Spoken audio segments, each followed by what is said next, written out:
Here is a vintage Robbins and Myers table fan. I don't think the informations are going to show that clear on video, but we'll try. I can read 110 volts, Robbins and Myers. It says 0.66 amps, so this is a PSC motor that is using in this fan. I got this fan at an antique store, paid a whopping $69 for it, but I paid it anyway because even though $69 is probably the most I've ever paid for any fan in my collection, this fan still has value to me. This fan is from the 1930s. I heard something like 1939 or something like that, or I could be totally wrong. I don't know how you would check the dates on these, but if anybody has any information for me on how to find the dates, I would love to know in the comments.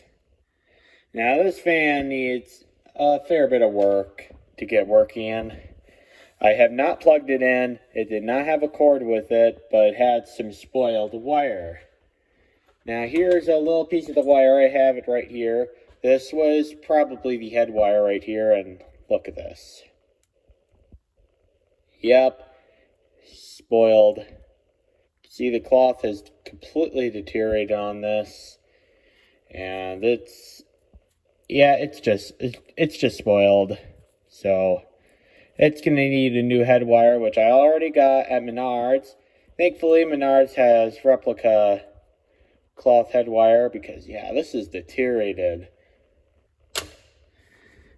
But at Menards, I don't know where I put the wire, but it's around here somewhere, but it is a 3-conductor replica cloth cord. It's not intended to be used on vintage restoration projects like this. This is really intended to be like a swag light or something like that. But I'll be using that wire on this fan.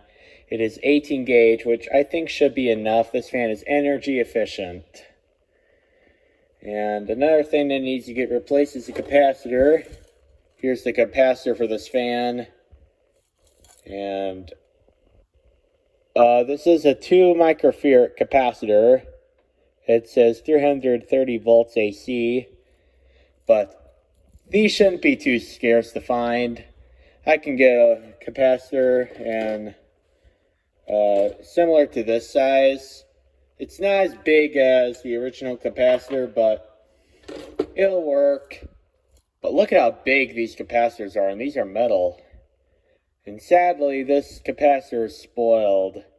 And the wiring on this is spoiled as well. And this is not terminals right here. This is just intended to be soldered on, but I'm just gonna put a whole new capacitor for this fan, even though I haven't tested the capacitor yet. That capacitor is old, and eventually the capacitors are going to start drifting, so we are probably getting into that era in time. And also another thing with this fan is I tested this fan with a multimeter, and I'm losing a lot of confidence in fixing this fan. This is what the lead wire looks like. And this is not as deteriorated, of course, because it's on the base. But this is 3 wire right here, and that's why I'm going to use 3 wire replica cloth cord for this.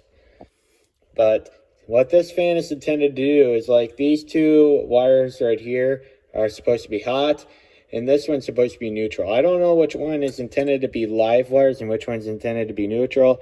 I'm going to assume these 2 wires because they have polka dots on the cloth. But if I'm wrong, please let me know, because I really want to get this fan back to working again. But here is my multimeter. I'm going to show you guys why I've lost a lot of confidence in this fan. I'm going to put 1 probe to this wire and 1 to the neutral. This just fell. So we have both the probes touching, and it's reading open on the meter. Now I'll put it to this wire right here. This may not work too well, but these wires just don't want to stick to the meter.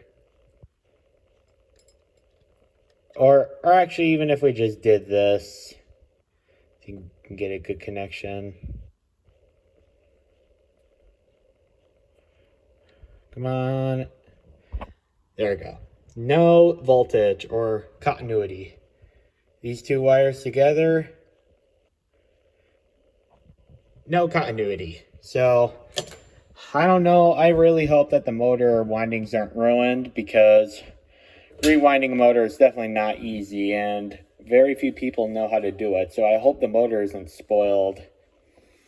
And in case you're wondering, yes, it came with the speed coil and switch. And how this works is this nut is supposed to be for the capacitor. This is supposed to be for the live, and this one's supposed to be a neutral. Hence the fact I wrote both of these letters. And these are for speeds as well. And then how this would work is this lever would turn, and it would turn to the speeds. This I assume is high, medium, and low. And here is the bass right here. This is going to need the most work because this is nasty. Look at that. This is probably the worst conditioned bass I've ever seen in my life. Alright, well, if anybody guys have any tips to make this restoration go good, I would love to hear them in the comments. I know I'm going to need to get a new head wire, a new capacitor, and I'm planning on just sanding this fan down and repainting it because of this yellow tag that is on there. I really don't like that, so I'm just going to sand this fan down and repaint it so it looks brand new again. Anyway, that's all for now. Thank you guys for watching, and I am out.